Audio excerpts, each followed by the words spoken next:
Assalamualaikum warahmatullahi wabarakatuh. Halo semuanya, kembali lagi bersama channel Kedai Edukasi yang akan memberikan informasi mengenai apa saja hal yang terkait ilmu pengetahuan dan teknologi serta isu lain yang menyangkut public policy dan pemerintahan.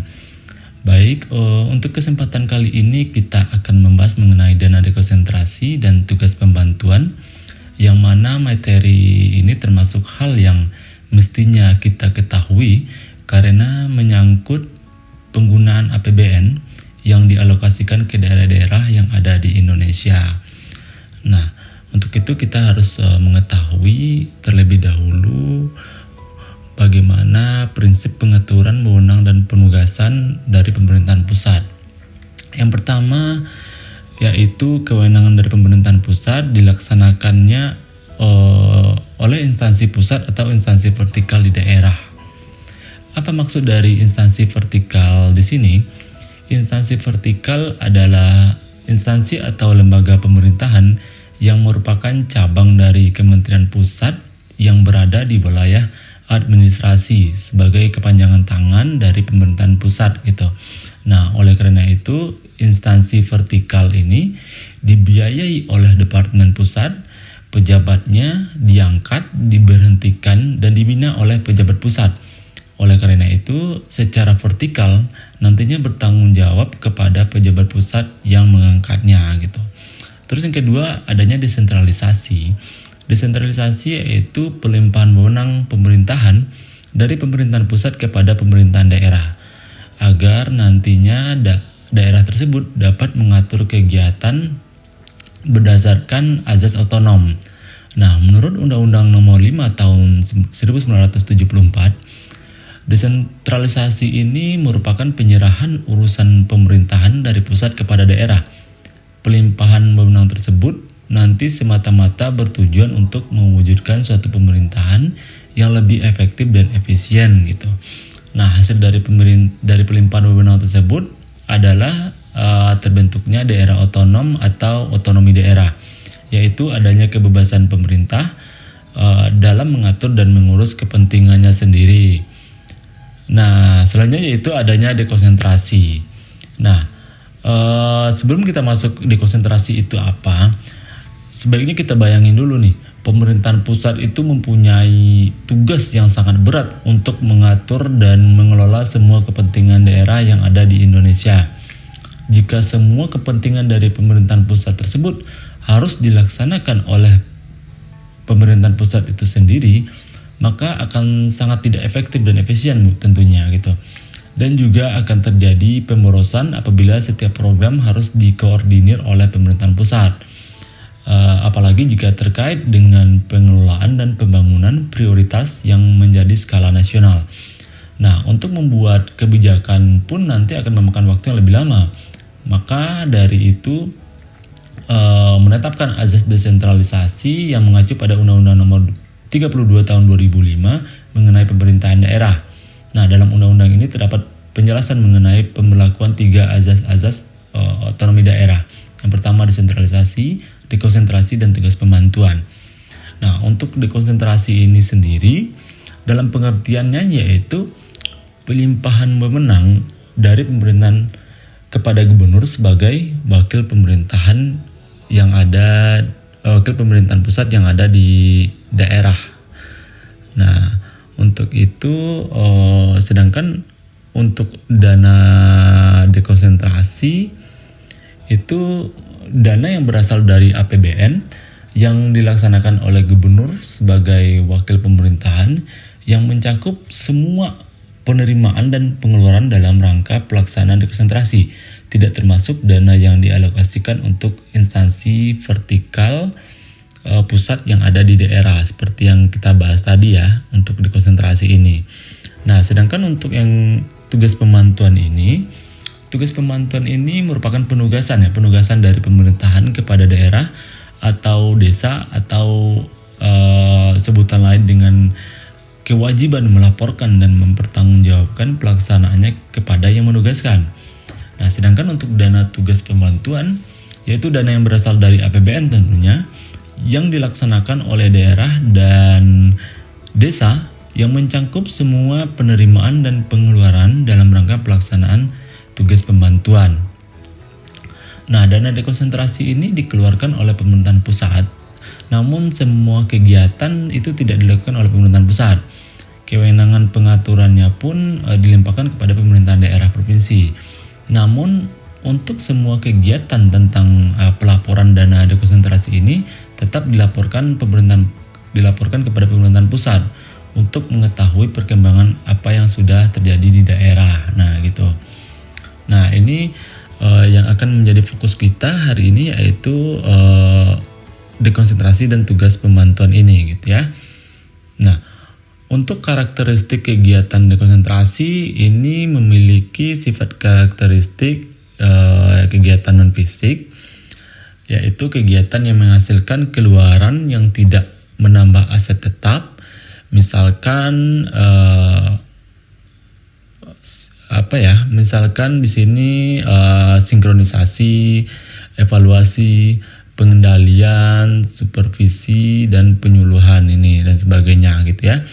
Sedangkan akun yang dicatat itu belanja barang sesuai peruntukannya yang tidak menambah aset, gitu. Sedangkan kegiatan pendukung yang dilakukan di sini yaitu pengadaan barang atau jasa dan penunjang lainnya. Dan tercatat dalam akun belanja barang penunjang kegiatan dekonsentrasi, gitu. Dengan kode akun 521311 dan dengan keterangan tidak menambah aset. Nah, dalam pelaksanaannya pun nanti sebagian kecil dari dana dekon ini dapat dialokasikan sebagai dana penunjang untuk pelaksanaan tugas administratif atau pengadaan input berupa pengadaan barang atau jasa dan penunjang lainnya.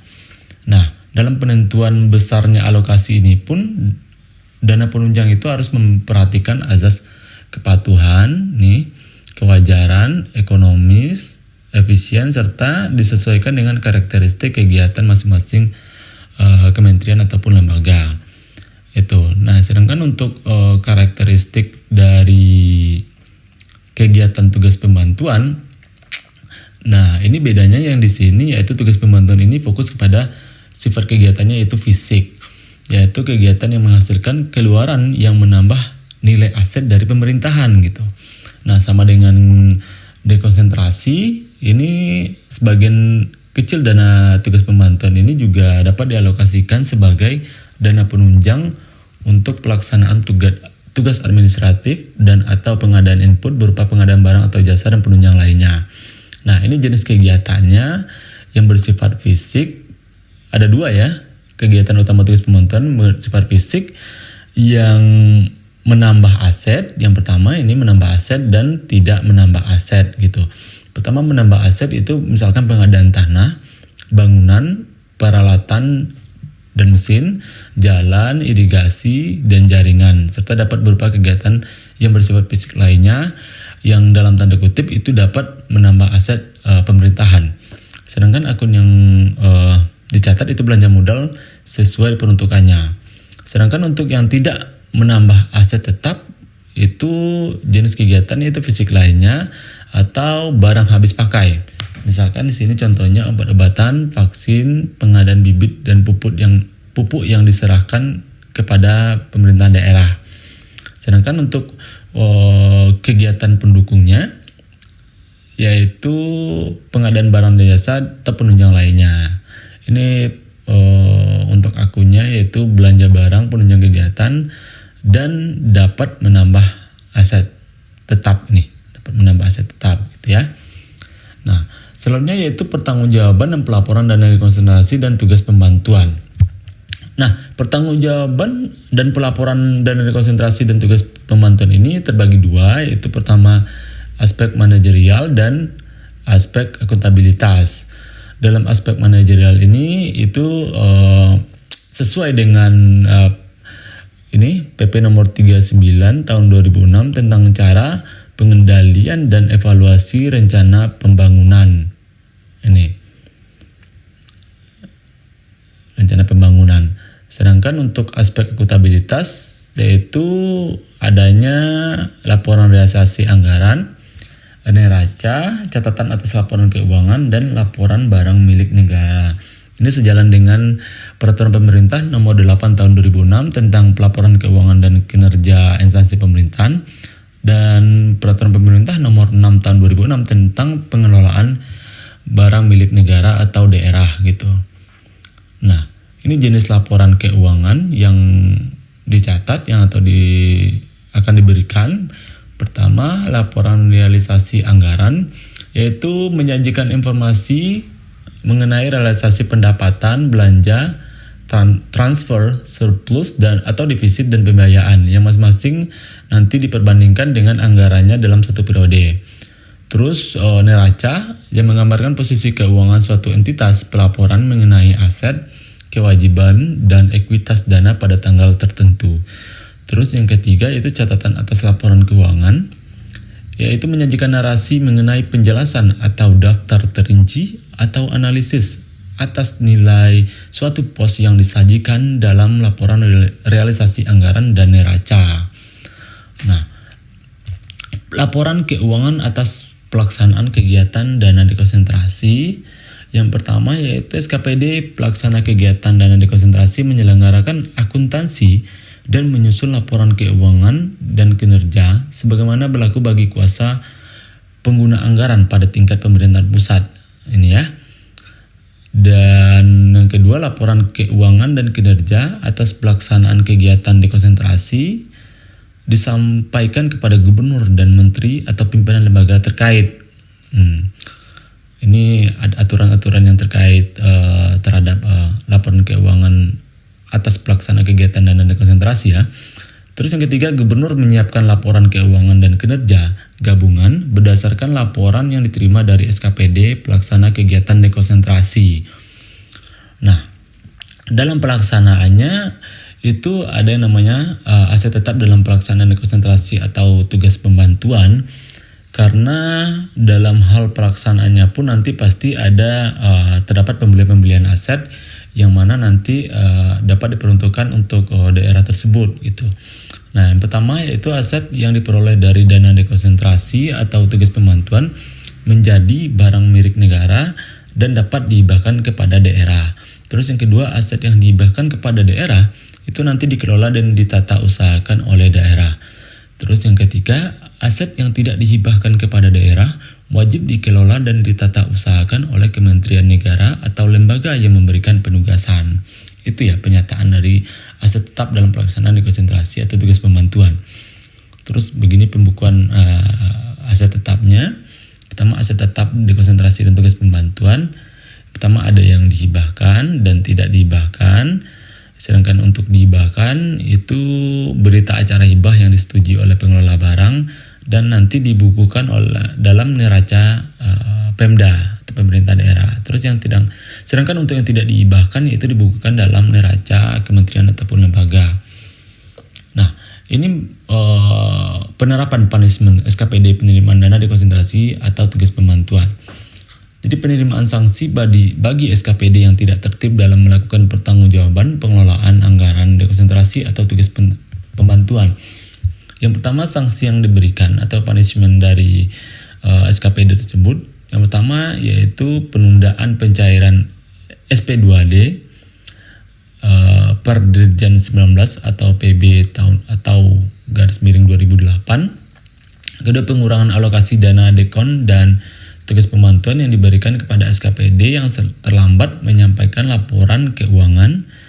Yang ketiga, pergeseran skala prioritas daerah penerima dana dekonsentrasi atau tugas pembantuan apabila SKPD yang menerima dana dekon atau tugas pembantuan ini tidak menyampaikan pertanggungjawabannya. Terus selanjutnya penerapan sanksi bagi daerah yang belum memiliki unit pengelola akuntansi gitu. Baiklah, sampai di sini dulu materi dasar mengenai dana dekonsentrasi dan tugas pembantuan. Mudah-mudahan bermanfaat dan dapat memberikan dasar pemahaman mengenai dana dekonsentrasi dan tugas pembantuan. Support terus channel Kedai Edukasi dengan like, komen, dan subscribe agar dapat terus berkembang dan memberikan informasi yang bermanfaat kepada masyarakat. Jangan lupa berbahagia hari ini dan wassalam.